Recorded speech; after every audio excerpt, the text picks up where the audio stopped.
Hi friends, ನಾನಿವತ್ತು ಕೋಕೋನಟನ್ನು ಬಳಸದೆ ಮಸಾಲೆ ಹುಡಿ ಚಿಕನ್ ಮಾಡೋದನ್ನು ನಿಮ್ಮ ಜೊತೆ ಶೇರ್ ಮಾಡ್ತಾ ಇದ್ದೇನೆ. ನಾನಿಲ್ಲಿ ಜೀರಿಗೆ, ಸೋಂಪು ಕಾಳು, ಪೆಪ್ಪರ್ ಕಾಳು, ಹಾಗೆಯೇ ಸ್ವಲ್ಪ ಟರ್ಮರಿಕ್ ಪೌಡರ್, ಒಂದು ಏಲಕ್ಕಿ, ಒಂದು 5 ರಿಂದ 6 ಒಣಮೆಣಸು, ಒಂದು ಬೇವಿನ ಎಲೆ, ಹಾಗೆಯೇ ಸ್ವಲ್ಪ ಗರಂ ಮಸಾಲ ಪೌಡರ್, ಹಾಗೆ ನಿಮಗೆ ಬೇಕಂದರೆ ಒಂದು ಸ್ವಲ್ಪ ಮ್ಯಾಗಿ ಪೌಡರನ್ನು ಕೂಡ ಇದಕ್ಕೆ ಸೇರಿಸ್ಕೋಬೋದು. ಹಾಗೆ ನಾನು ಮೀಡಿಯಮ್ ಸೈಜ್ನ 2 ಈರುಳ್ಳಿ, ಹಾಗೆಯೇ ಟೊಮೆಟೊ, ಶುಂಠಿ ಬೆಳ್ಳುಳ್ಳಿಯನ್ನು ತೊಗೊಂಡಿದ್ದೇನೆ.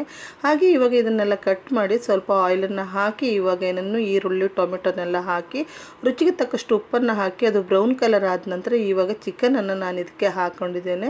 ನಂತರ ಅದಕ್ಕೆ ರುಚಿಗೆ ಬೇಕಾಗುವಷ್ಟು ಉಪ್ಪು ಹಾಗೆ ಟರ್ಮರಿಕ್ ಪೌಡರನ್ನು ಹಾಕಿ ನೀರನ್ನು ಹಾಕದೆ ನಾನು ಬೇಯಲಿಕ್ಕೆ ಇಟ್ಕೊಂಡಿದ್ದೇನೆ.